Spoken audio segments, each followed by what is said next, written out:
armed against them. Gaza still stands. And we say this message clearly to the occupants of that building over there. When you kill the people of Gaza, the West Bank, South Lebanon, they are us and we are them. When you pick a fight with Gaza, when you pick a fight with Palestine, when you pick a fight with Al-Quds, when you pick a fight with Lebanon, when you pick a fight with Yemen, you're not just fighting with those countries. You're fighting with Pakistan, you're fighting with Algeria, you're fighting with Iraq, you're fighting with Turkey, you're fighting with billions across the world. We are the majority of humanity. The majority of humanity stand with the Palestinian people. They do not stand with Benjamin Netanyahu. The majority of humanity see Palestinians' resistance as a right under international law. We are with them. We are with the Palestinian will to live and to survive.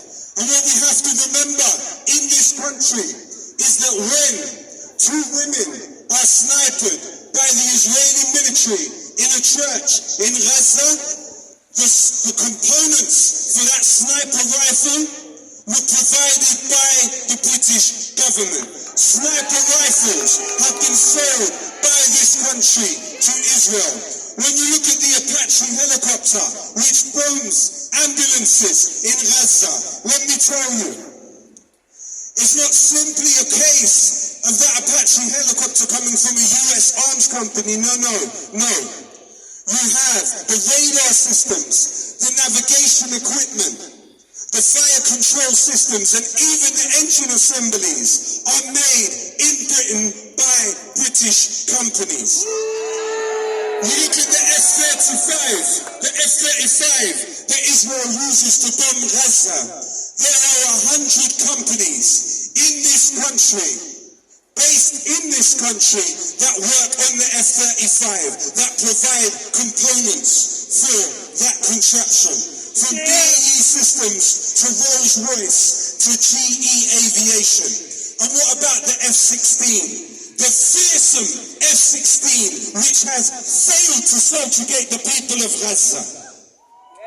The targeting technology within that contraption is made in Britain by BAE Systems. The HUD technology that is used, those exports are signed off on by the business secretary in this country. Now Britain is a signature and a ratifier of the Arms Trade Treaty, which states clearly that you cannot export arms if you have any reason to believe they may be used for violations of international humanitarian law. Britain breaks its own laws. It breaks its own laws by exporting arms to Israel. Now, Britain has a secret military agreement with Israel signed in 2020, which it refuses to make public. We do not know the full details and implications of that deal between the British and the Israeli military. But what we say now, on the back of what is happening in Gaza, we need to know the details of that deal. Make it public. To those within the Ministry of Defence, the former Defence Minister Ben Wallace, that have spoken out against what Israel is doing in Gaza, we say to you clearly, make the details of the deal public. We must know, there is a public interest to know the details of that deal. Now Britain has several military bases in Cyprus, from which it has organised flights back and forth from Cyprus to Tel Aviv, around a 40-minute flight. Those flights have increased exponentially during the war. Those planes can carry military personnel.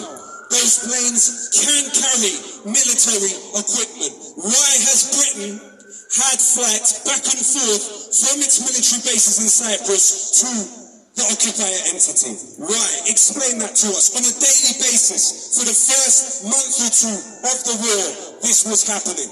We also have evidence that the United States have been providing Israel with weaponry from that very base, from that British military base in Cyprus. That is a material way in which Britain is involved in this genocidal war against the people of Gaza. What we also know, according to the former British ambassador to Uzbekistan, Craig Murray, British intelligence based on the base in Cyprus are intercepting the communications of resistance factions in the region and feeding it back to the Israelis. We know that the NSA, the US intelligence agency, is also based on that base and shares details on a daily basis with the Israelis. This is not just an Israeli genocidal war against the people of Gaza, but also a wider regional war against the region. It's a British and a US war, more than it's ever been at any point historically. And imagine, during the war, Britain sent an extra 500 soldiers to that base to assist with what Israel is doing. Britain mobilized the R-1 Shadow spy plane over Gaza. For what reason? We have to remember one of the specialities of that plane is target acquisition. What is the extent of British involvement in what we are seeing? So ultimately what we have to do is find ways in which we can, number one, work out what exactly Britain is involved in, and number two, how we can stop Britain doing that. You have had Elbit Systems, the largest Israeli arms company, have 10 sites in this country, but it doesn't anymore. It only has 8 sites in this country. And you know why? Because people in the communities around Elbit Systems went in and shut down those factories. And you know what else? Off the back of those acts of direct action, we saw the British Ministry of Defence cancel £280 million worth of contracts with Elbit Systems.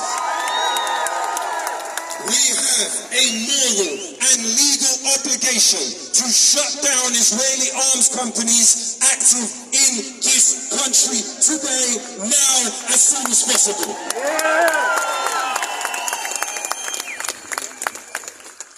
So when I say long live Palestine, I want every single one of you, from the front to the back, to scream so loud that they hear you all the way down in the Israeli embassy in Kensington.